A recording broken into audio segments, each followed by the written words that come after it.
The secret behind secret societies. Obviously, the secret behind secret societies is the secret that people don't want to spread abroad. Revelation 17:4, and the woman was arrayed in purple and scarlet colors, and decked with gold and precious stones and pearls, having the golden cup in her hand, full of abominations and filthiness of her fornication. There's only one church in the whole world that uses a woman with a cup, and that is the Roman Church. And here is Città del Vaticano, using the woman with the golden cup, and she is called Fides on all their documents. Fides. Now, what does that mean? Fides. Well, let's go to a Masonic source, a very good Masonic source, written by Albert G. Mackey, the Manual of the Lodge. Albert Mackey was a 33-degree Freemason. It'll become clear as we go through the lectures what this means. And he says, the right hand has in all ages been deemed an emblem of fidelity, and our ancient brethren worship deity under the name of Fides, or fidelity, which was sometimes represented by two right hands joined, and sometimes by two human figures holding each other by the right hand. Numa was the first who erected the altar to Fides, under which the name, the goddess of oaths and honesty, was worshipped. So it means honesty and fidelity, but it is also an image of a female deity. Now, Revelation 17 verse 5 calls this institution the mother of prostitutes. In Revelation 18 verse 7, she says, I sit as queen, I am not a widow, and I will never mourn. So she might have lost some children during the Reformation, but she's going to get them back. I am, and there is none beside me. I will never be a widow or suffer loss of children. She's going to control the world in a spiritual sense. That's what this power says. Now, it's interesting that the Vatican has just recently, September 5, 2000, issued this encyclical, Dominus Iesus, where she says, other churches are no sisters of ours, the Vatican insists. It must always be clear that the one holy Catholic and Apostolic Universal Church is not the sister, but the mother of all the churches. Cardinal Ratzinger said that. He's the head of the Inquisition.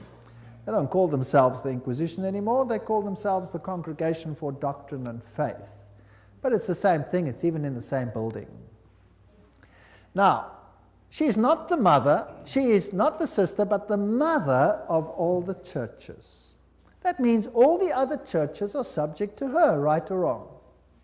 That's what she says. Now in Revelation 13 verse 1 and 2, speaking about the same power, it says, and the dragon gave him his power and his seat and great authority. Now that's a very wow statement. The dragon gave him the power. In other words, this power comes from another source. Now, doesn't Catholicism preach Christianity?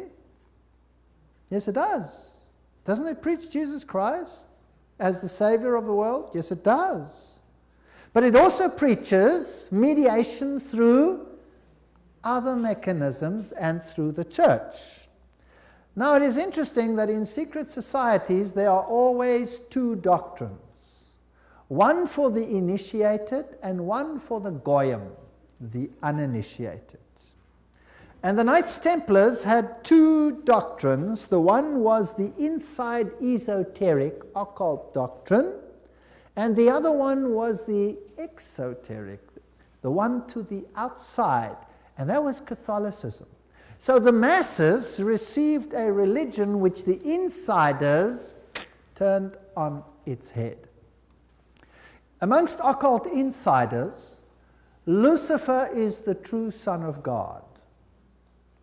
Jesus is a second son who was defeated by the first one who had been thrown out. So Lucifer is the true luminary, the victor in the battle, and will be the one who will be worshipped at the end of time. That is occult doctrine. That's always been the doctrine of the Kabbalah, the Kabbalist doctrine, and it has been the doctrine of Gnosticism. But of course, It's not what the Bible teaches, but then Catholicism doesn't teach what the Bible teaches either. Revelation 17, verses 12 to 14, talks about 10 horns you saw are 10 kings who have not yet received the kingdom, but who for 1 hour will receive authority as kings along with the beast. They have one purpose and will give their power and authority to the beast. And they will make war against the Lamb, but the Lamb will overcome them because he's Lord of lords and King of kings, and with him will be his called, chosen, and faithful followers. Now we're going to deal with the whole chapter of Revelation 17 at a later stage. But the kings of the world, here represented by these 10, will give their power to the system, just like in the Middle Ages, and enforce the doctrines on an entire world. Very interesting. This will be this beast from the bottomless pit. Now, Gary H. Carr, in his work En route to global occupation, puts it this way. He says there were the ancient mystery religions which come from Babylon, and they were pantheistic, of course, which means God is in nature, God is in everything, which in effect makes us God then too. This was inculcated in Kabbalism, was taken over in the Christian era in what is called Gnosticism, and the Knights Templars were the inner secret core that had the ancient knowledge of the mystics. This was carried further through Rosicrucianism, Freemasonry, and the Illuminati, which, according to Gary Carr, controls Marxism, American European secret societies and political societies, international banking, and the World Council of Churches. Now that sounds very strange. Is the World Council of Churches controlled by Freemasonry? We'll have to look into that in some detail. Then, of course, you have the entire New Age movement, the Theosophical societies, the many cults, and all these things are all controlled by this mechanism to make null and void the doctrine of salvation in Christ alone. That will be the final battle. And in order to achieve this, this woman has concealed herself and has hid herself in a garb of Christianity, and people receive the Goyim doctrine and do not know what the inner core doctrine is. That is quite something. Well, if we look at 1 Chronicles 16, verse 26, for all the gods of the people are idols, but the Lord made the heavens, tells us that idolatry is quite something that's rife on the earth. And Nimrod, the Lord of heaven, Tammuz, the pagan Messiah, and Semiramis, the queen of heaven, these find their origin in Babylon. And if you go through all the religions that were propagated in Lebanon, Phoenicia, Babylon, Assyria, Greece, Rome, Egypt, India, China, Mexico, Scandinavia, you have only this same picture under different names: Baal, Tammuz, Ashtoreth, El, Bacchus, Astarte, Belus, Tammuz, Rhea, Ishtar, Ninus, Hercules, Beltis, etc., etc. In Egypt, Ra, Osiris, or Horus, Isis, Hathor, India, Vishnu, Krishna, Isi, or Devaki, and so on and so on. Now, Romanism, the Roman Church, has taken this Trinity and made it Father, Mother, Child, which means that they must elevate the female to the point of deity. And we'll see how they did that and how they are doing that with the sanction of the Pope. So the true Trinity and the Roman Catholic Trinity are two different things. For the Goyim, it's Father, Son, and Holy Spirit. For the inner circle, it's Father, Mother, Child, which is none other than Baal, Tammuz, and Ashtoreth, if you want to take it back to those times. Jupiter is the god who is worshipped under Petrus, the rock. And Ubi Petri, where Peter is, there is the church. So here's another rock which takes the place of the true rock. Christianity and the secret societies, we could just summarize it as follows. The old Babylonian religion gave rise to Kabbalism. Via the Essenes and others, Gnosticism came into existence, and Gnosticism was founded by Simon Magus. This comes from no other source than History de la Magie and by Eliphas Levi. Wow, that's a high Masonic source. So Gnosticism, founded by Simon Magus. Then this Gnosticism, with its secret doctrine, was eventually, over time, through many intermediary organizations, carried over to the Knights Templars. And the Knights Templars were a group of a Roman Catholic order, if you like, that were set over the temple site to protect it. And they had strong links to Islamic societies, the Ismailis, the Karmatites, the Fatimites, the Druzes, and the Assassins.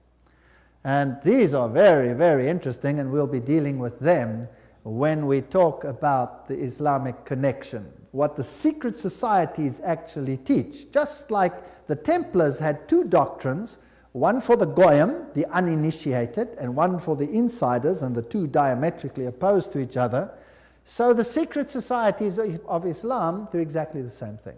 But that's another lecture. Now the Templars, they had their secret inner information inculcated in the Rosicrucians and the Jesuits. The Jesuits, again, formed and created Freemasonry. And Freemasonry was created as the Protestant arm of the Roman Catholic Church. Unbeknown to them, beguiled, fooled, if you like, into doing the work that Rome wanted them to do, so that Rome could sit in the background while Freemasonry did it for them. And then it wasn't them, it was them. And it was mainly Protestants that were doing it, and not Rome. Very clever. Very, very clever indeed. So now let's have a look at these Knights Templars. Here are some of the representations. This is Desmaloy, the founder of the, or not the founder, but the leader at the time of its dissolution of the Knights Templars.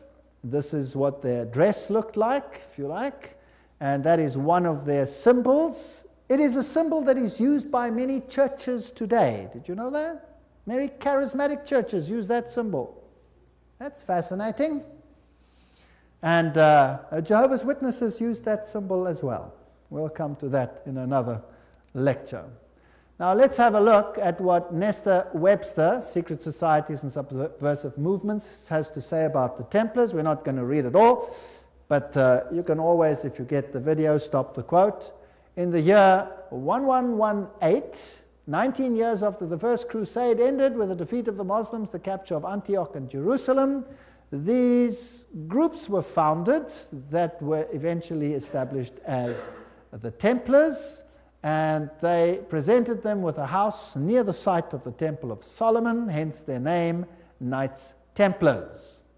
And they became very famous and a very powerful order which controlled all the finances, the financial world. They were the banking elite of the world, if you like. And then in the year 1128, the order was sanctioned by the Council of Troyes and by the Pope. It was a Roman Catholic order within the church. Now, some years later, October 13, 1307, this order was officially brought to an end by the King of France because it had come to light what they were doing, so it was said. The King of France, Philippe le Bel, had the Templars arrested, and the date was Friday the 13th, October 1307, and since that day, Friday the 13th is a day of bad luck for the entire world. And the charges brought against them were: the ceremony of initiation into the order was accomplished by insults to the cross and the denial of Christ, and gross obscenities. Gross obscenities. There were all kinds of things reminiscent of Sodom that had to take place there. The adoration of an idol, which was said to be the image of the true God, and that was Baphomet, the symbol over here of the androgenic male-female deity. The omission of the words of the consecration of the Mass, the right that the lay chiefs amongst themselves giving absolution, and authorization of unnatural vice. So they had to to curse the cross, trample upon Jesus, swear allegiance to Baphomet, and sanction this with unusual vice. That's a pretty serious crime in those days, so he was sentenced to death. But the order actually didn't disappear. The Pope was very reluctant to say that it was so.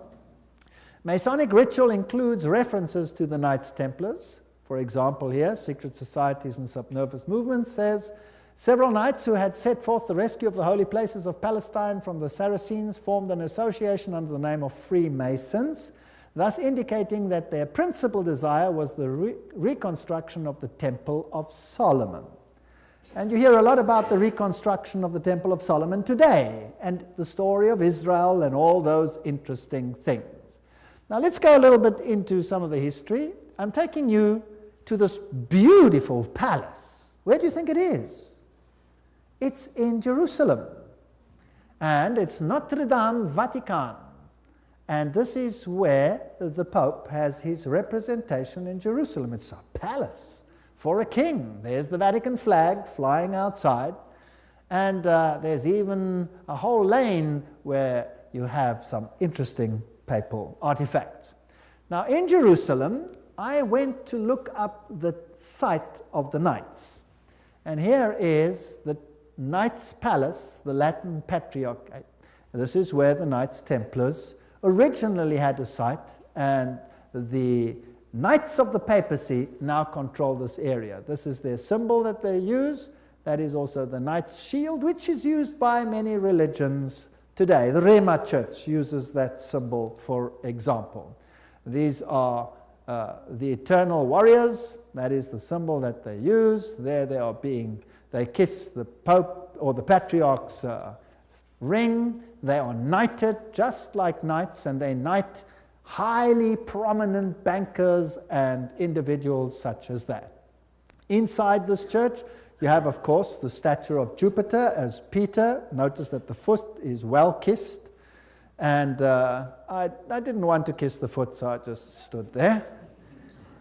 And it is a very important church because both Pope Paul VI and Pope John Paul II visited this church, which is, of course, highly symbolic, and there are the plaques. And the Latin Patriarch, the Knights Palace. If you go inside, there's this interesting altar. And as you look at the altar, you'll see certain figures over here. This one over here is very interesting. Let me get it a little bit closer. And what do you see? You see the double-headed eagle, which is also the symbol that is used in Freemasonry. So there it is on the altar of the knights. And what is there on this side? Two swords held like a compass.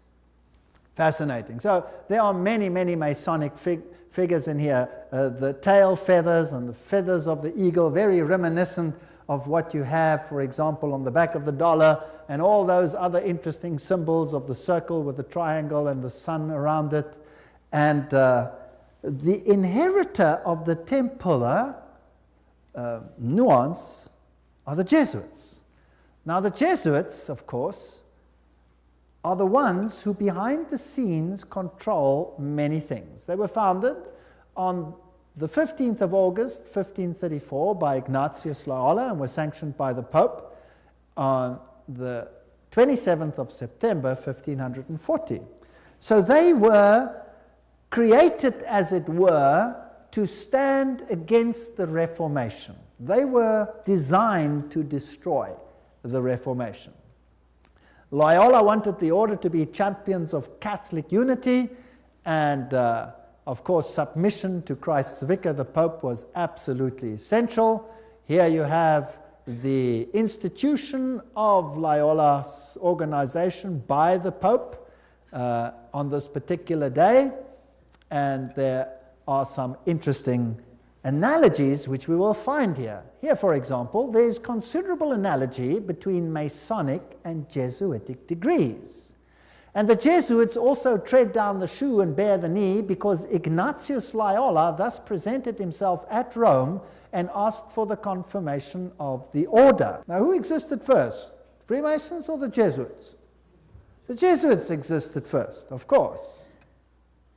They were to obey as a corps, there a cadaver. The reconstitutions repeat 500 times that one must see Christ in the person of the general, and even if God gave you a dog, you must obey him as though he were Jesus Christ himself. Loyola's statue in a Jesuit retreat, Loyola in Vision, the Society of Jesus constituted in the Chapel Notre-Dame, Notre-Dame, 1534, now the Chapel of the Sacred Heart in Paris. Many, many occult incrustations. And this is the famous Jesuit oath that each Jesuit makes when he becomes a Jesuit. Now, it'll tell us something about the character of the Jesuits. There it says, I, and he fills in his name, in the presence of God and all the saints and all these things, swear that His Holiness the Pope is Christ's vice-regent and is the true and only head of the Catholic Universal Church, etc. It also says here that this power was given by the Savior, Jesus Christ. He has power to dispose heretical kings, princes, states, commonwealths, governments, all being illegal without his sacred confirmation, and that they may safely be destroyed. So a Jesuit swears that if a government is not subject to Rome, it can be what? Destroyed. I further declare that I will help and assist and advise all or any of His Holiness's agents wherever I shall be, and do my utmost to extirpate the heretical Protestant or liberal doctrines. Liberal doctrines are doctrines where you decide what you believe. You take the liberty of making your own choice rather than allowing the Pope to do it for you. And that will be destroyed, and all their pretended powers. And that it doesn't matter where you send me in the world, I will obey. And I promise that I will have no opinion of my own. I will obey like a corpse. And I will make war, secretly or openly, against all heretics, Protestants, and liberals, as I am directed to do, to extirpate and exterminate them from the face of the whole earth. I will spare neither sex, age, nor condition, and I will hang, waste, boil, flay, strangle, bury alive these infamous heretics, rip up the stomachs and wombs of their women, crush their infants' heads against the wall in order to annihilate forever their execrable race. That's quite a nice Christian promise, would you agree? Very Christian promise. Did they do it? Well, the Valdenses, they smashed the children's heads against the rocks to make the parents rescind. In the Ottoman Empire, that's an interesting story, in Serbia and in all those East Bloc countries where they occupied, they took the children, threw them in the air, and caught them on the ends of their bayonets. They were nice people. Now you will say, that was Islam, that wasn't Jesuits? Well, debatable. We'll talk about it another time. And if I cannot do it openly, I will do it secretly. So that is what a Jesuit swears. This is the famous Pontifical Gregorian University in Rome, the most prestigious Catholic university in the world. The Jesuits, in all their enclaves, have their figures in caves. Now, in paganism, all the deities come out of the cave, and they have the letters IHS, which actually stand for Isis, Horus, Set, which is the Egyptian Trinity. They, of course, say it means Jesus hominum salvator, Jesus the Savior of men, but it doesn't. It means IHS, Isis, Horus, Set.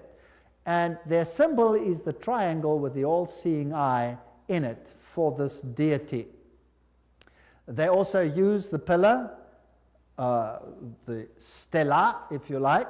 They have the symbol of the triangle with the eye in a circle, which is also the symbol used in the New Age movement. And we saw that Gary Carr says that Freemasonry controls the New Age movement and the Jesuits control the Freemasonry, or created it.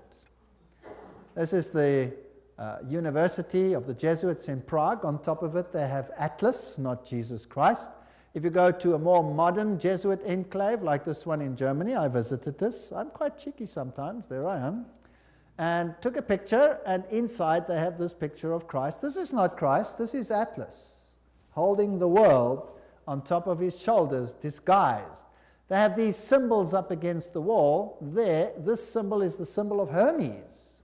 If you take away the cross, then you have the symbol of Isis. This is paganism at its best. And these symbols over here are nothing. Here it is, Jesuit Kirche, when it was built, etc.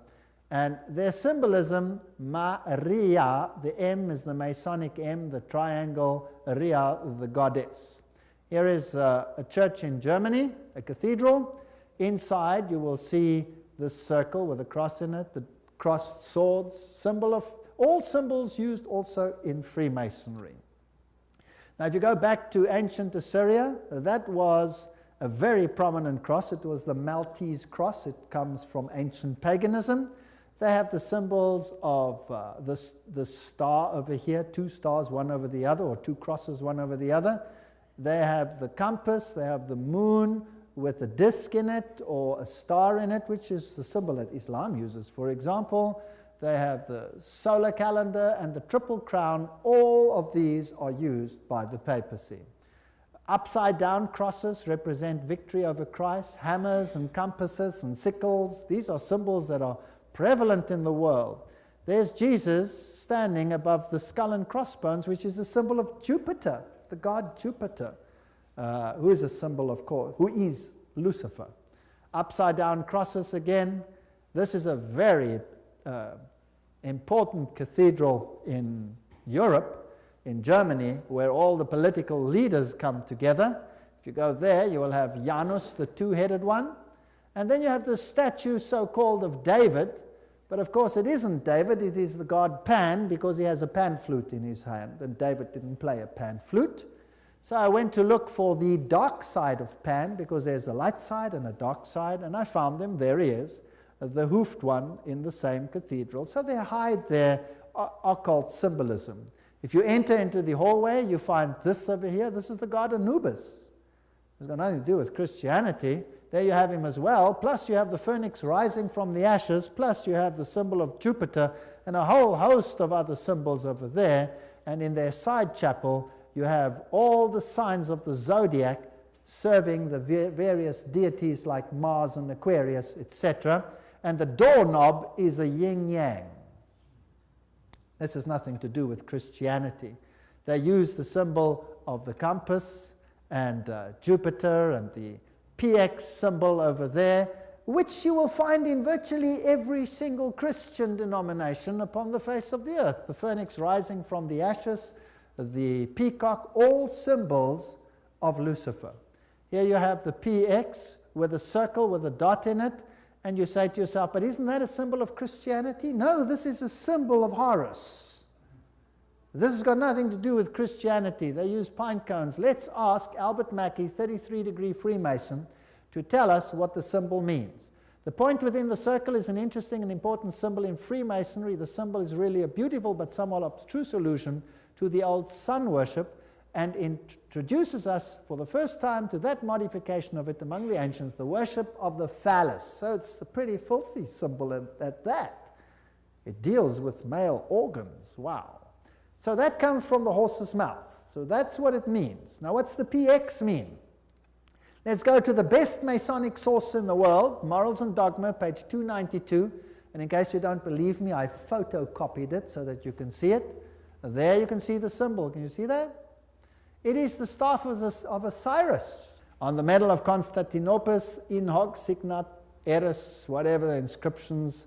And then some other interesting things. So this is the staff of Osiris. And then it goes through the mystic Tau and the crosses and the stars of David. And then he uses this one as well. Interesting symbol. He says the vestment of the priest of Horus were covered with these crosses. That's a Maltese cross. Remember that I showed it to you on the Assyrian king? Now, who wears that on his vestments? Well, let's have a look. Oops, there it is. Who's wearing it? The Pope is wearing it. So what is he? He must be the priest of Horus. So to the outside world, it seems like Christianity, but to the inner circle, it's occultism. On the floor of the cathedral in London, you have the tricolour, which is the triple yin-yang. And what does that mean? Well, let's go and ask the sources themselves. Celtic version of the yin-yang. That's what it is. The tricolour, the sea, good luck, cauldron, Celtic goddess, the goddess of wisdom and witchcraft. Who was enthroned in the French Revolution? Goddess of reason. witchcraft, reason, all these things, same deity. On the floor of the same cathedral, you find the mystic Tau. What does the Tau represent? Let's ask another Mason, Ward. He says it's the symbol of the male creative side of the deity, sign language of the mysteries. So again, it has a sexual connotation. What's it doing on the floor of a cathedral? So the Jesuits are the heirs of the occult religion, and they control the world through their agencies. They stand in the background, create sub-organizations, and everybody thinks they are not active. Let's ask them themselves what they believe. Here is the history of the generals of the Society of Jesus. These are all the generals, starting with Ignatius Loyola. They're all listed down there. We don't have to go through them all the way through to the present one that rules now, whose name is Peter Hans Kolvenbach. Nice German name. It's interesting that the Germans are very prominent in this. Peter Hans Kolvenbach is the head of the Jesuits. Cardinal Ratzinger, another German, is the head of the Inquisition. They seem to be pretty much in control. What does he look like? There he is, Peter Hans Kolvenbach. You're looking probably at one of the mightiest men on the earth today, if not the mightiest. He's the Black Pope.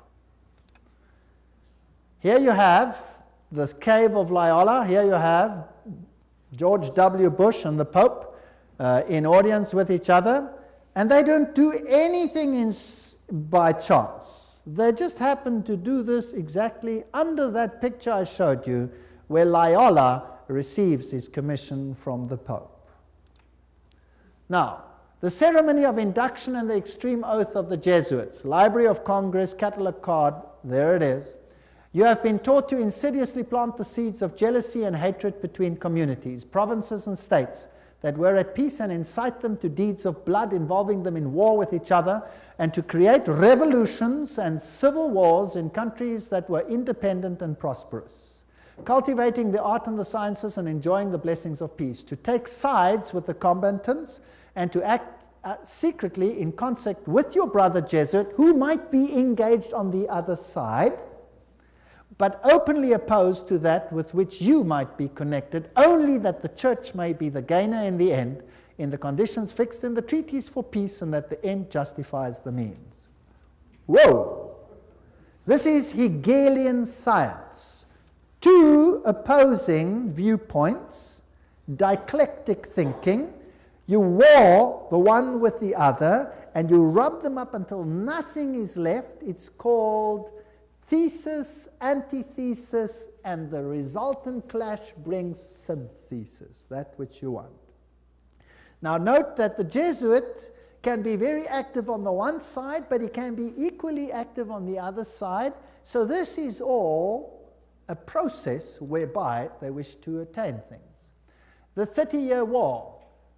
Now, what was that about? The aim and the object was that that war should in truth become a war of annihilation. Besides, was it possible for them to allow peace to be concluded with countries whose rebellious governments had issued a law ruling that no Jesuit should ever again dare to show his face?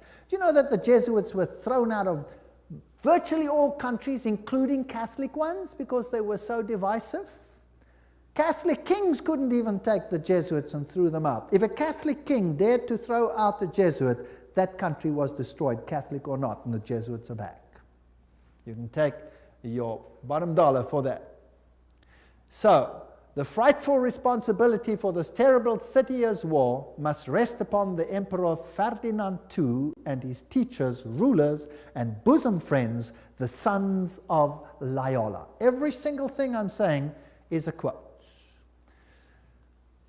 Popery, an enemy to civil religious liberty. In 1550, Pope Julius declared his claim to universal temporal political power, evidenced by a new coin he issued, its motto having read, "The nation and kingdom that will not serve me shall perish." Now please note that this is a Roman Catholic statement, that the nation and the kingdom that does not serve the papacy will perish. What does that mean in terms of Protestant countries then? Are they going to be in trouble, yes or no? I would say yes, they will be in trouble. Thomas Aquinas, the great philosopher of the Roman Catholic Church, said, "The Pope by divine right has spiritual and temporal power as supreme king of the world.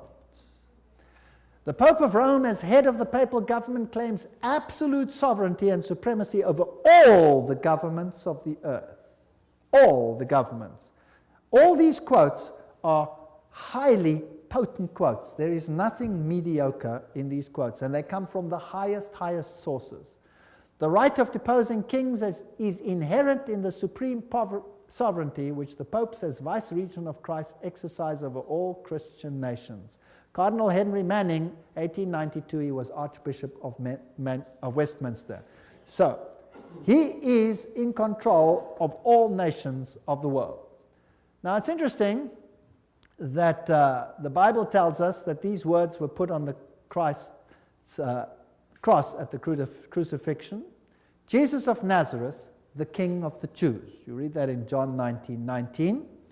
But the Roman Catholic crucifix has the words "INRI" written on it. Now, if you look it up in Webster's dictionary, it means Jesus Nazarenos Rex Iuderum. But in the extreme oath of the Jesuits, "INRI" means something totally different. It means "Iustum necare reges impios," which means it is just to exterminate or annihilate impious or heretical kings, governments, or rulers. That's an interesting point. Now, another thing that they want to do is destroy Protestantism. We cherish at the bottom of our hearts this principle that whatever does not unite with us must be annihilated. And we hold ourselves ready to make, as soon as we shall have the means, an energetic application of these principles. Protestantism is already wearing out and sinking to decay. Yes, we are destined to insult its last agonies, to march over its broken skeleton and scattered bones. Oh, let us hasten this dissolution by our strong and united efforts.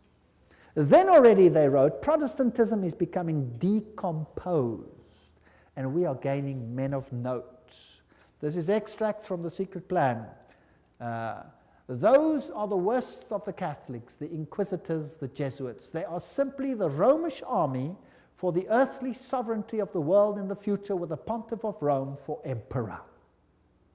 Something like a universal serfdom with them as master is what is being planned. That's all they stand for. They don't even believe in God, perhaps, the brothers Karamazov. All these quotes. The general of the Jesuits insists on being master sovereign over sovereigns. Wherever the Jesuits are admitted, they will be master, cost what it may. The society is by nature dictatorial, and therefore it is the irreconcilable enemy of all constituted authority. 50 Years in the Church of Rome, written by Father Cheniking.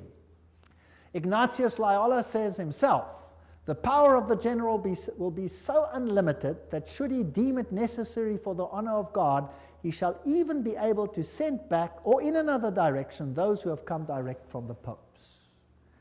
So this is a powerful order. Friedrich von Hartenberg said, never before in the course of the world's history has such a society appeared.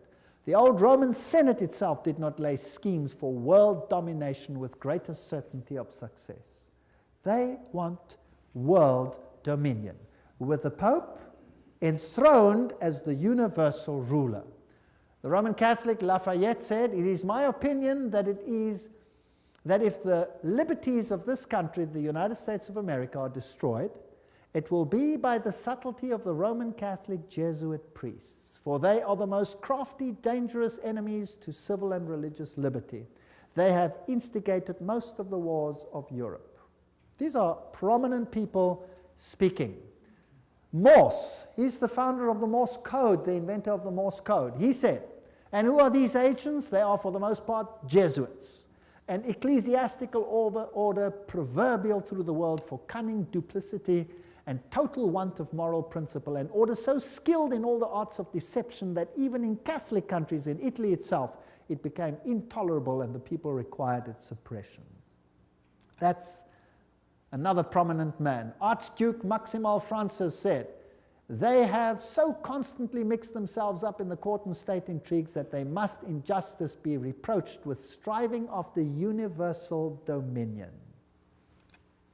And we could go on and on and on. This is a very interesting one. This is Michelangelo Tamburni, 1720. This is the Jesuit of the general of the Jesuits, the general speaking to the Duke of Brancas, and he said the following: "See, my lord, from this room I govern not only Paris but China. Not only China but the whole world without anyone knowing how 'tis managed." Interesting.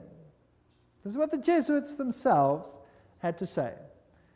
The Pope's confessor has to be a Jesuit. And the Pope himself has to come to a Jesuit to confess. The Vatican Empire, everything I say is a quote. This here is Jean-Baptiste Janssen. He ruled from 1946 to 1964, and he looks like a charming gentleman, very cheerful. But nevertheless, you can see that this photograph was taken from the Saturday Evening Post, 1959, and this is what he is in command of. And now we will want to deal with these issues in the next session. He controls the following secret societies: the Sovereign Military Order of Malta, so he is in control of the Knights of Malta; the Scottish Rite Shrine of Freemasonry; the Order of the Illuminati; the Knights of Columbus; the Knights of the Ku Klux Klan; B'nai B'rith, the Nation of Islam and its private army called the Fruit of Islam; the Mafia Commission, Opus Dei, along with a host of lesser brotherhoods. So each one of those secret societies is controlled by the Jesuits. Persecution of the Catholic Church in Germany has been directed only against those elements which did not entirely submit to the ever-increasing centralization of authority in church and state. So sometimes it looks as if even the Catholics are suffering, but only those Catholic groups that are not totally submissive to this system will be subjugated. Some Catholic orders were actually opposed to the Jesuits. They were killed, they were wiped out. In the French Revolution, the Dominicans had taken over the Inquisition from the Jesuits. Boom, they were zapped. And the Jesuits took it back. Its objective was, and is still, to destroy the effects of the Reformation and to re-establish the Holy Roman Empire of the German nation. A greater Germany, in other words, must be made again the center of a revived Holy Roman Empire. Leo H. Lehman, 1942, an American historian, said that.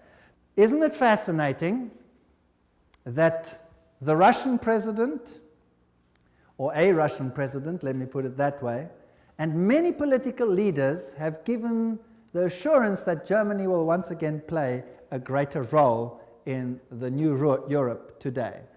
Isn't it also fascinating that it was a Jesuit priest, Father Stempfler, and not Hitler, who wrote Mein Kampf? In fact, you can read it on Mein Kampf itself. Now, the SS used this symbol of the skull and crossbones. What was that a symbol of? Do you remember? It was the symbol of Jupiter, the god Jupiter, the god of death. It's also the symbol of Osiris, who was the god of death. Anubis is just another form of Osiris. He is the god of death. He's the god of the dead. But Jesus says, I am the God of the living. I am not the God of the dead. I'd rather serve the God of the living. The SS was organized by Himmler according to Jesuit order principles. The rules of service, spiritual exercises prescribed by Ignatius Loyola constituted a model which Himmler strove carefully to copy. Absolute obedience was the supreme rule. Every order had to be executed without comment. Every single statement is being read from a reputable source.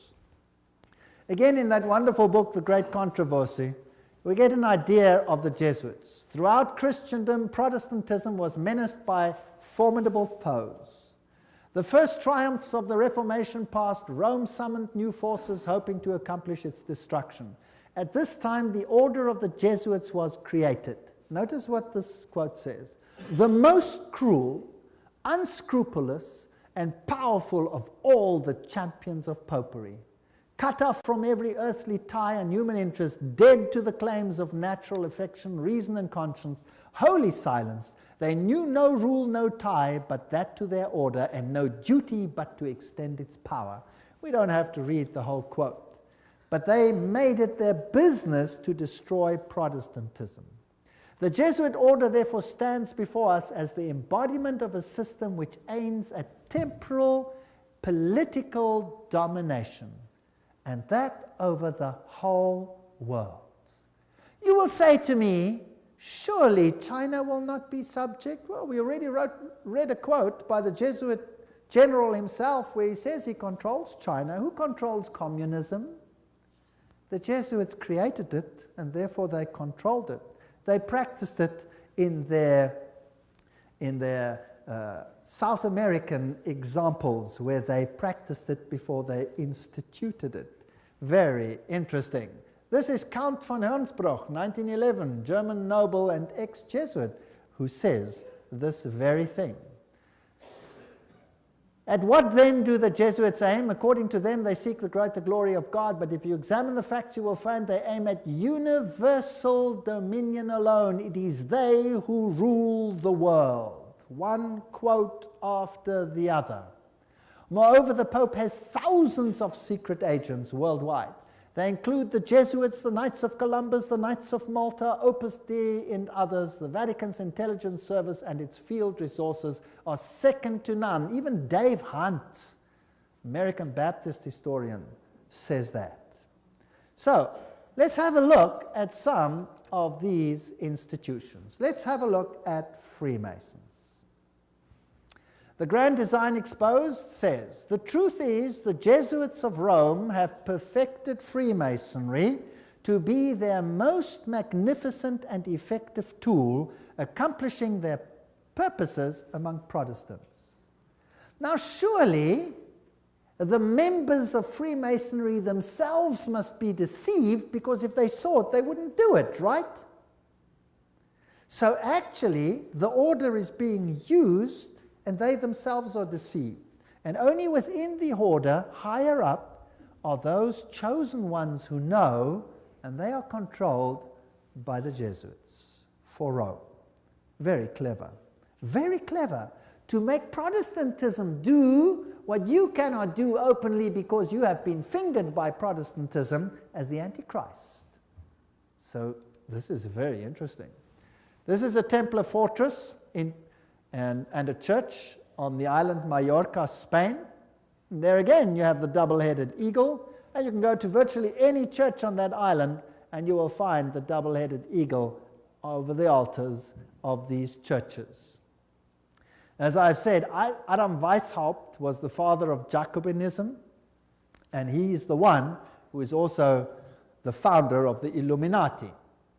From the Jesuit college at Ingolstadt, it is said to have issued the sect known as the Illuminati of Bavaria, founded by Adam Weishaupt. Its nominal founder, however, seems to have played a subordinate, though conspicuous role in the organization of the sect. You see, again, they use a front and a front and a front. Now, here are two Jesuit generals. This one over here is General Ricci, and this is General Ledochowski. And very interesting, this one over here, 1773 to 1814, he ruled during the order's suppression. Now notice this, the Vatican itself suppressed the Jesuits, between 1773 and 1814. What happened to the Vatican in that time? There was a mortal wound, and the Pope was taken into exile and he died. Isn't that correct? So who gave the mortal wound to the papacy? The own order in the own church. Power struggle. And he created, in his time, the Illuminati was created through Weishaupt, and of course is also the father of modern communism, who with his Jacobins conducted the French Revolution. Years later, Jesuit General Ledochowski with his Bolsheviks conducted the Russian Revolution in 1917, and it's identical to the other revolution. And I will deal with that when I give a lecture on revolutions and wars and dictators later in the series. France's greatest authority on the Jesuits, Edmond Paris, said, "The Russian Revolution, by eliminating the Tsar, protector of the Orthodox Church, had it not decapitated the great rival and helped the penetration of the Roman Church? We must strike while the iron is hot." The famous Russicum, Russian College of Rome, is created in 1929, and its clandestine missionaries will take the good news to its schismatic country. 1 century after their expulsion by Tsar Alexander I, the Jesuits will again undertake the conquest of the Slav world. And did the poor Slavic world suffer?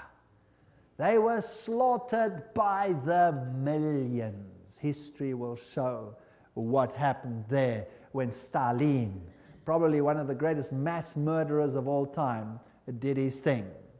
Frederick the Great, so-called, of Prussia, caused the high degrees of Masonic constitutions of the ancient rite to be revived, and he himself wrote the constitutions under the guide of the Jesuit general. Encyclopedia of Freemasonry, Albert G. Mackey says that himself.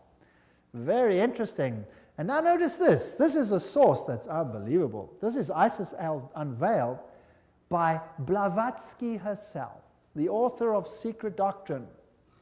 She says that the rites are the offspring of the sons of Ignatius Loyola. The Scottish Rite and all of these worked under the instructions from the general of the Jesuits. So who controls Freemasonry? The Jesuits, there's no doubt about it. Here, we have confirmed the induction of the Knights Templar Mason into the councils of the said order of knighthood, and hoping and confiding that he will ever be so demean himself as to conduct to the glory of IHS, the most holy and almighty God, and to the honor of the mark we do recommend. There's a ritual in Freemasonry which is totally Jesuit. So the Jesuits control Freemasonry. Here's a Freemason temple, if you like. It's in Oklahoma. There is IHS. This is a Freemason temple. It's a lodge. There is IHS in it. There are still old ladies, male and female, about the country who will tell you with grim gravity that if you trace up Masonry through all its orders till you come to the grand tip-top head Mason of the world, you will discover that the dread individual and the chief of the Society of Jesus are one and the same person. James Patron, American historian. There are many that say these things. Knights of Malta. The Freemasons are in the foreground, while the Jesuits and the Knights of Malta are in the background. The Jesuits control even the Knights of Malta. Now, who are they? Well, they are headquartered in Rome, these knights. They used to be on an island, but besides that, they used to be a military order. They are still a military order. They are knights. They control the banking of the world, the industry of military complexes of the world. They oversee Chase Manhattan Bank with all its branches. They rule all the intelligence communities, the KGB, the CIA, and all of these things to restore the Dark Ages. Everything I'm saying is a quote. I'm saying nothing. Don't accuse me of saying anything. I'm just reading. Who are they? Well, here's the head of the Knights of Malta at the moment in America. This, well, he's dead now. This is Francis Joseph Cardinal Spellman, Cardinals of New York. And their headquarters is St. Patrick's Cathedral, the diocese of the Archbishop of New York. There are the various ones. Here's Terence Cardinal Cook. Then was Cardinal O'Connor, and currently Cardinal Archbishop of New York, Edward M. Egan. Now let's have a look who the members of the Knights of Malta are. That should be interesting. Some past, some present. General Alavena, George Anderson, Angleton, Azru, Bertie, Bobs, Bonaparte. Does that name ring a bell? Borges, Bradley, Brady, Pat Buchanan. Does that name ring a bell? James Buckley, Prescott Bush, does that ring a bell? Frank Capra, William Casey, does that ring a bell? CIA, Cisnero, Cooks, Coughlin, Loach, Giscard d'Estaing, does that ring a bell? President of France, Bill Donovan, Alan Dulles, Avery Dulles, Edward Egan, that's of course the Cardinal himself, Franz Egon, John Farrell, Flanagan, Flynn, Gelly, Galen, Gorman, Grace, General Alexander Haig, does that ring a bell? Otto von Habsburg, wow. Conrad Hilton, Heinrich Himmler, he was Knights of Malta. J. Edgar Hoover, FBI, CIA fame. Joseph Kennedy, Ted Kennedy, Larkin, Lehman, Lorenzo, Luce, Henry Luce, founder of all the great magazines and Time magazine and all of them. Great publishing magnate, MacDonald, Manhattan, you name them, all of them. O'Neill, Otis, Franz von Papen, the legate who worked with Adolf Hitler, Perón, Rocco. The list goes on and on and on. Frank Shakespeare, Martin Shea, even Frank Sinatra was a Knight of Malta for interest's sake. So there are prominent men who are Knights of Malta. Now what about the Knights of Columbus? The founder of the Knights of Columbus is Father Michael McGivney. He lived a very short time, and then he died. He was very young. He died at the age of 38. There is their emblem, and this is their official home webpage. You can just take it straight off, and you can see something fascinating. What is that? Hello? Do you remember what it is? A little bundle of rods that you also found in the French Revolution right there in the Manifest of Human Rights. What is it? Fasciae. And they've got a wreath around them. What does that mean? All power in one man. Who will that man be? Who do the Knights Columbus, founded by a Roman Catholic priest, want to see the power vested in?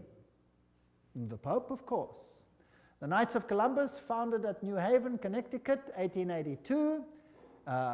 Then it was already considered 300,000 strong. Only Roman Catholics are eligible. It is initiative to service in 4 degrees. It's the heart and soul of politics. You cannot get into politics if you don't have the stamp of approval of these guys. The fact is well known to political machines and non-Catholic politicians whose candidates must receive the approval of Rome and the Knights before they dare nominate them for either dog pound or presidency. The Knights of Columbus' principal business is politics, a Jesuitical politics. Menace to the Nations, Jeremiah Crowley, there's the quote. These are serious accusations. There they are, with their fasciae, which will become clearer as we go on, and we can see where we are heading. For today, Rome considers listen to this. Today, Rome considers the fascist regime the nearest to its dogmas and interests. We have not merely the Reverend Jesuit Father Coughlin praising Mussolini's Italy as a Christian democracy, but their official magazine, which is Civiltà Cattolica, this is the official Jesuit magazine, says, this is the house organ of the Jesuits, says, fascism is the regime that corresponds most closely to the concepts of the Church of Rome. This is scary. Have you noticed lately that there is more and more control? Have you noticed some of these things? Have you noticed that you are being treated more and more like someone who has to bow 20,000 times before the powers? Then there is the organization Opus Dei. Is a semi-secret religious lay order with paramount objective is total support of the papacy. And these people walk around with clamps that tear into their flesh so that they have constant pain with every movement to remind them of their obligation. And they have high members, like presidents, for example, of Portugal is an Opus Dei member. Then we have the Skull and Bones organization. And who are they? Well, they have this interesting skull and bones. What does it represent? You know that by now. Jupiter. And they have the number 322. If you look up Genesis chapter 3, verse 22, you will find, now man has become as like one of us, knowing good and evil, raising man to the level of deity. This is Yale University, the place where they are. Now let's consult one of the greatest authorities on skull and bones. That is Anthony Sutton. Let's ask him who he is. Educated at the Universities of London, Göttingen, California, former research fellow at the Hoover Institute, Stanford University, as well as economics professor of California State University. He had the guts to speak out and write a book, and it cost him dearly. But nevertheless, let's quote him. There is the book, Anthony Sutton, America's Secret Establishment, An Introduction to the Order of Skull and Bones. So that I don't say it, let's quote it. Skull and Bones, it's over, it's Bush. Bush won the election. Let's watch this video. Yale University, the scions of America's first families confess their sexual exploits from a gruesome coffin. In a smoke-filled room, a handful of power brokers manipulate the global economy. These are the purported activities of some of America's secret societies, groups with names like Bilderberg, Skull and Bones, and the Trilateral Commission. The Skull and Bones Society is founded in 1832 by 15 seniors at Yale University in New Haven, Connecticut. They establish a secret society with rules and rituals that remain unchanged to this day. The Skull and Bones initiation ceremony is said to be held in April in the tomb's basement. One distinguished member serves as master of ceremonies. Once enrobed, he is known as Uncle Toby.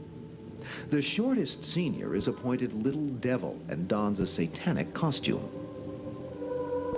A bonesman with a deep voice is dressed as Don Quixote.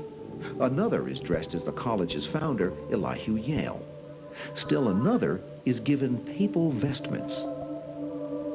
It would all be funny if it weren't for the fact that among the former bonesmen are 3 presidents: William Howard Taft, George Bush, George W. Bush, numerous senators and ambassadors, industrialists like William Whitney, CIA agents, State Department officials, and publishing magnate Henry Luce.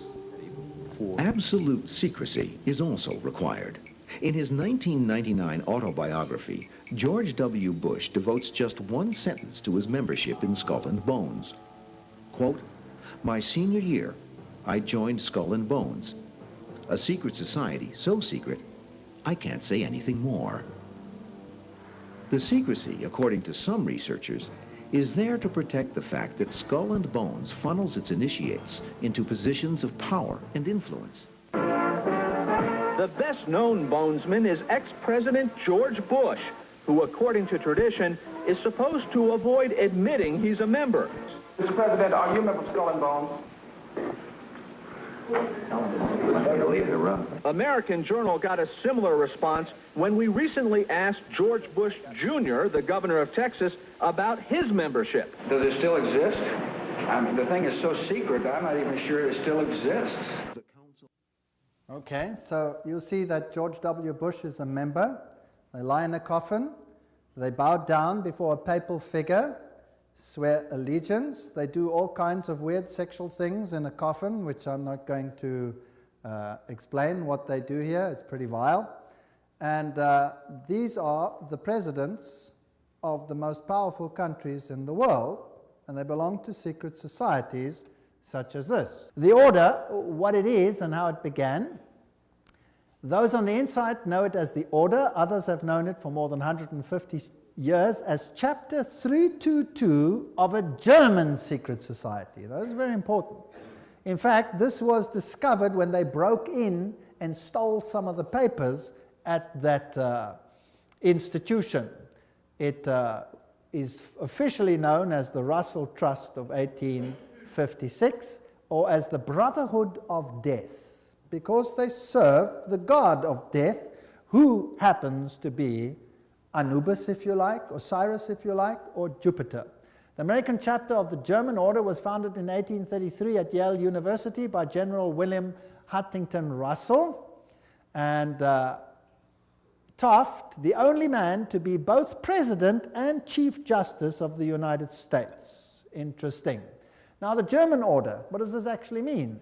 The Illuminati had its origin at the University of Ingolstadt, and recruits were from the student Inkorps. Of course, they had to be students with high connections, you know, sons of very high insiders.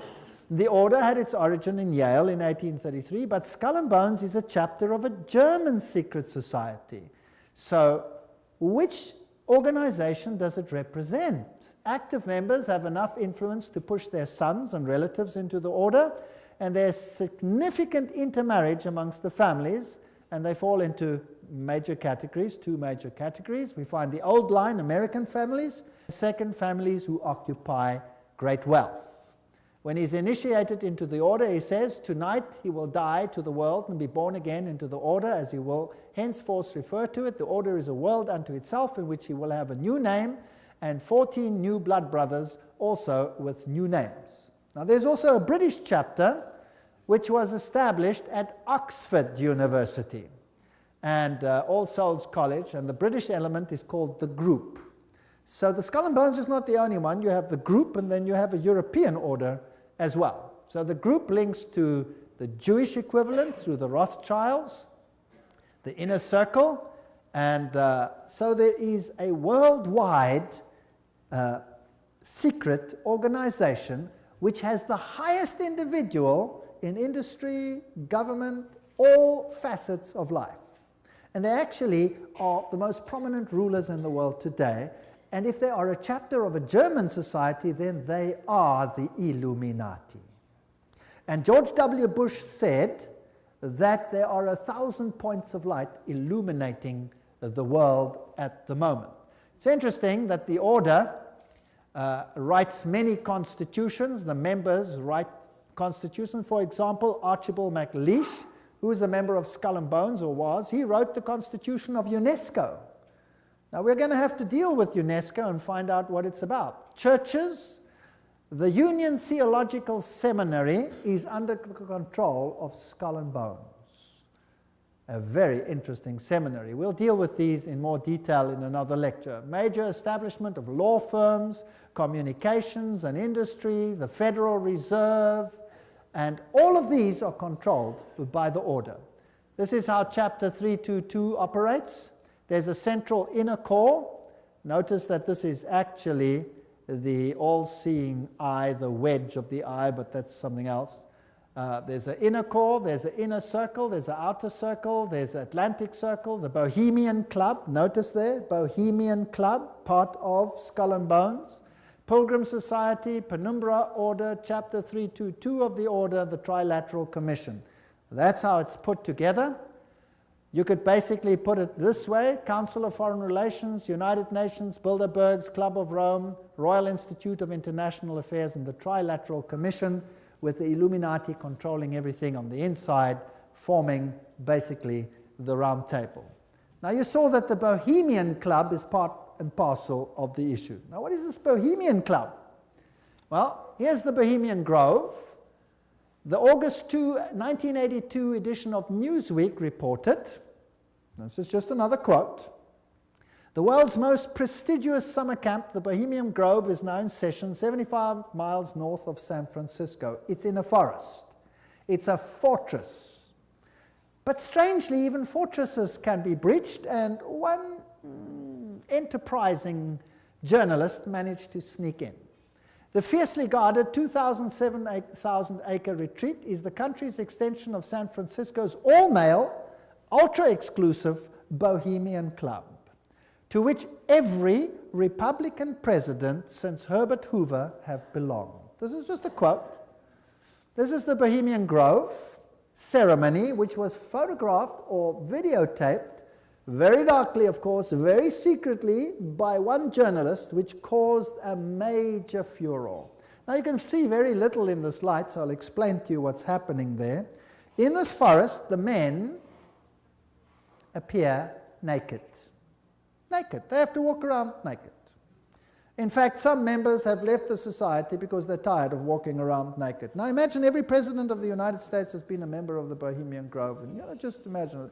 The priests are dressed in vestments, papal vestments, and they pay homage to an owl because the owl sees in darkness. It has illumination. There are other rituals which I do not want to talk about that happen between all these naked men. And if you read your Bibles, you will find that those who worshipped in the groves were called the perverted ones.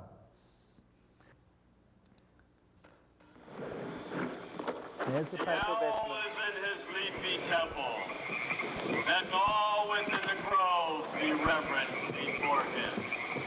Lift up your heads, O ye trees, and be ye lifted up, ye everlasting spires. For behold, here is Bohemia's shrine, and holy are the pillars of this house. There's the owl. For beauty is eternal, and we bow to beauty everlasting. For lasting happiness, return to one alone, and she surrounds you now. Great nature, refuge of the weary heart. We bow to one alone, Her most wise. great nature. She is ever faithful. Other friends may fail, so must ye come as children. Little children that believe nor ever doubt her beauty and her faith.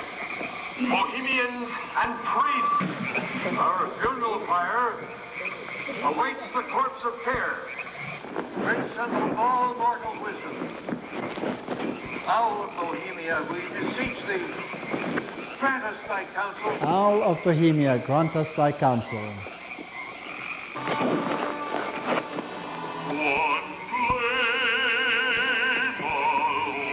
Well, that's just a part of the ritual, which shows that it is nature worship. It is condemned in the Bible, and yet, who are the members? Let's continue. This is an article in Mother Jones, August 1981, volume 6, page 28, and reports who the prominent members were. For example, George P. Schultz, Stephen Batchelor, Gerald Ford, Henry Kissinger, William Buckley. Can you imagine them all walking around naked, worshipping a stupid owl? I mean, that's so pathetic. Fred Hartley, Griffin, Haywood, Coors, Teller, Ronald Reagan, Clausen, George Bush, William French Smith, etc., etc., etc.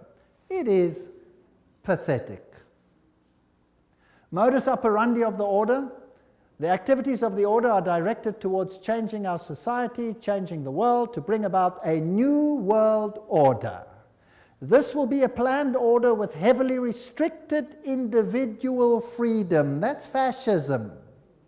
And I will show you the papal encyclicals that will make your hair stand on edge as to what is going to happen all over the world. And believe me, I live in a country where it's being implemented. And you can see it happening every single day. It is scary. But you don't have to be afraid if you know why it's happening. If you do not know why it is happening, you will despair, and there are thousands who are putting bullets through their head because they cannot tolerate it. 4,000 farmers driven off the land and murdered in my country alone. They lose everything, they lose hope, they put bullets through their heads, they wipe out their entire families because it's better for them to die than to live with it. And you know what? You give a lecture like this and you show what's behind it and why it's behind it, and guess what? They get hope. Because they see it's not just them and not something they don't understand. Once they start understanding the bigger picture, they gain hope. And they say, wow, so it's not really the end for us, because this is simply the sign that Jesus is coming soon. And there will be a better kingdom. Let us give our lives to Jesus Christ, because this world has nothing to offer. And they get hope. No constitutional protection if you go against it. They control education. I'll show you how in the lectures. Money, law, politics, economy, history, psychology, philanthropy, medicine, religion, media. There is nothing that they do not control. And remember, they are neither left nor are they right. So if there are right-wing parties and left-wing parties, they control them what? Both. That's the Hegelian principle. That's Hegelian logic. Remember that both Marx and Hitler, the extremes of left and right, presented as textbook enemies, evolved out of the same philosophical system, Hegelianism, that brings screams of intellectual anguish from Marxists and Nazis. Remember that the Jesuits were told that they must serve on this side and the other side. Remember that? And create conflict between the sides.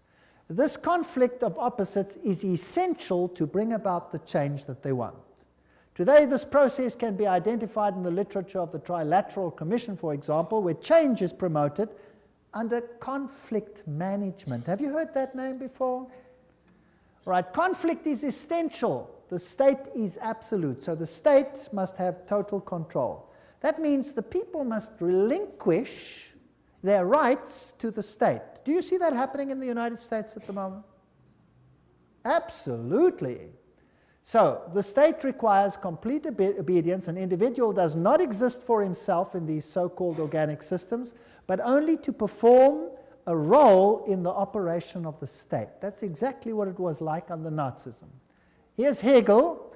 The two, Hegel and Kant, are the philosophers behind this system. I was stunned. I was in Europe 4 weeks ago, in Germany, and the leaders, the presidents of Germany, went down and put down wreaths in front of these people's graves and said, their philosophy has made the new Europe possible. They honored them. What a terrible, I would almost say satanic, well, why not just say it, philosophy. The Illuminati principle that the end justifies the means is also the principle of the group and the order, which is skull and bones. That means you can do anything, no matter how dastardly, as long as you achieve your aim. There's an outer circle, an inner core, all of these. Council of Foreign Relations is the outer circle, Trilateral Commission, all of those. Trilateral Commission was founded by David Rockefeller, comprises 200 members worldwide. The Bundy operation, activism towards a new world global order. George W. Bush, who was a member of Skull and Bones, remember, says that it's a big idea, a new world order where diverse nations are drawn together in a common cause. Only the United States has both the moral standing and the means to back it up. So, do you think they're trying to get all the countries of the world to come into this system, yes or no? Do you think it's possible that they are giving their power to a woman who rides them? Does it look like it? Who controls them? The Jesuits. And who do the Jesuits say all power must be under? The Pope. Isn't that correct? All right. So who do you think would clamor for a new world order more than anyone else? Maybe the Pope. Wouldn't that be interesting? Well, here he is. New international order urged for the sake of peace. When? January 3, 2004. His whole New Year's speech was dedicated to asking for the implementation of the New World Order. Vatican City, January 1, 2004. John Paul II started the new year by insisting that peace is possible and thus a duty, and he called for a new international order. CNN, what did that have to say? Pope calls for a new world order. Thursday, January 1, 2004.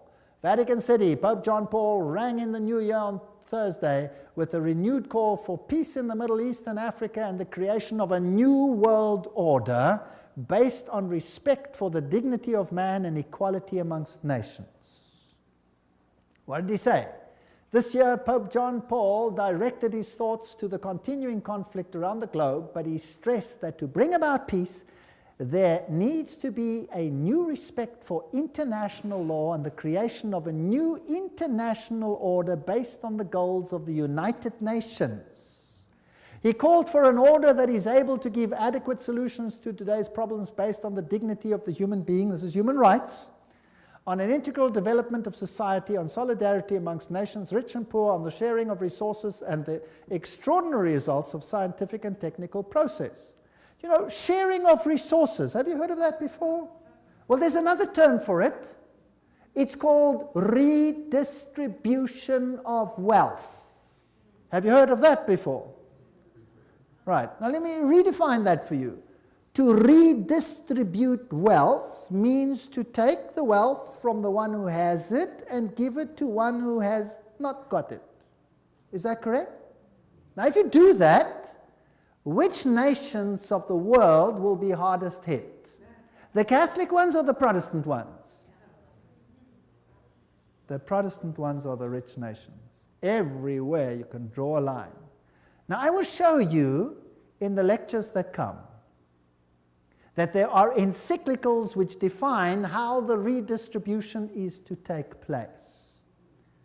And how it is happening and how the encyclical says it should take place is what I can see happening in my country without the government lifting a finger against it. It is defined by need, as we will see. Now, there's another word for taking from one who has and distributing it to someone who does not have. It's called theft. Stealing. Thou shalt not steal, says the Bible. The Pope in Rome says, thou shalt steal. He does. Literally, I'll show you his encyclical. You will be stunned. This New World Order is going to be an exciting place. I don't want much part of it. Fortunately, my God says, my kingdom is not of this world. If it were, they would fight for me. But it is not of this world. My kingdom is up there. There where your treasure is, there your heart will be. I have managed, because I live where I live, to loosen myself from that which I own, because I know that it means nothing anymore. Do you know that in my country, if you go on a holiday, and you stay away for a while, and you come back, and your house is occupied, that you cannot put the new tenants out, even if the house is yours? Did you know that? Because they have need, therefore they have the right to take it, whether you own it or not. And this is not a joke, this is a fact. Scary. But who cares? I serve a God who has promised the most wonderful things, even temporal things, to those who serve him. Wonderful promises. I go to prepare a place for you, and I will come again to take you where I am also. In my Father's house are many rooms. I go. Actually, it doesn't mean rooms, it means mansions. God has prepared things for us which make this world sick by comparison. So let them have their kingdom, let them have their fun, because my God says this world will come to an end and the kingdom of God will reign forever and ever and ever. Don't miss the next lectures. We're now on a roller coaster ride that will take you to exciting places. Thank you for coming.